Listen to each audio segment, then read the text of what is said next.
فيديو كده على السريع بسبب الفضيحه اللي بتحصل هناك في الكاف. ايوه زي ما بقول لك كده، يعني ايه ان انت تمنع المحامي بيدرو اللي هو محامي نادي الهلال السوداني من حضور الجلسه؟ يعني جلسه عادي بيبقى برضه جلسه استماع، كل واحد بيقدم مرافعته، كل واحد بيقول اقواله، فمن الطبيعي ان المحامي الرئيسي يكون موجود. حتى لو دخلت حد من فريق العمل، ما هو الطبيعي. انا امتى بدخل حد من فريق العمل؟ انا كمحامي ومعايا ماجستير في القانون، اما باجي في حاله زي دي، لو انا مثلا متاخر او عندي جلستين في مكان محدد ومكان تاني او محافظه تانيه، ببعت حد من فريق العمل وبكون واثق برضه ان هو يروح. لكن ان انت تيجي يبقى معاك فريق العمل وانت رايح تحضر بنفسك وتتمنع من الحضور، هنا انا لازم اعرف ايه الاسباب اللي ادت لمنع المحامي من حضور المرافعه اللي زي دي.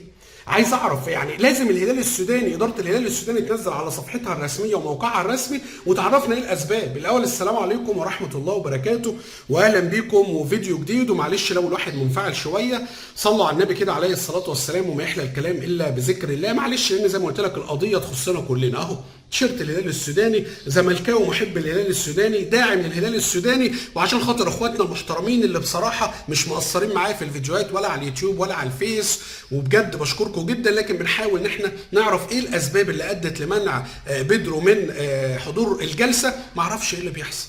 الامين العام حضر على عيننا وعلى راسنا، لكن كان مهم ان هو يكون موجود. فده سؤال مهم، اللي يعرف اجابته يكتب في الكومنتات على ما اداره الهلال السوداني تنزل، وانا متاكد انها تنزل، هي مش هتسكت. تاني حاجه عايز اقول لكم ان خلال ساعات او دقائق من تسجيل الفيديو ده ان شاء الله هنعرف ايه اللي دار.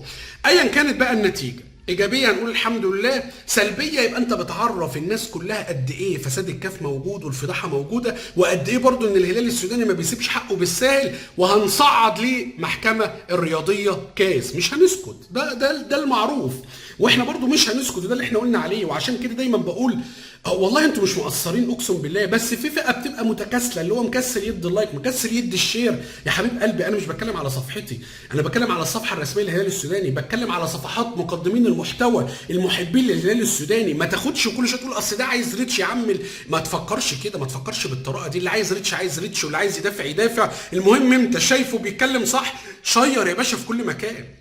يا عم ما تعمليش انا شير، اعمل للناس اللي ظاهره وكل شويه بتتكلم وهمها كله ان الهلال السوداني يكون فيه يعني يجيب حقه ويكون في كفه النجاح الاصليه. فانت ساعده ان الفيديو ده ينتشر، انا ما عنديش مشكله، ساعد على قد ما تقدر. وده الكلام اللي احنا بنقوله، شير وحط كومنتات كتير، لان صوتنا هو اللي بيجيب الحق.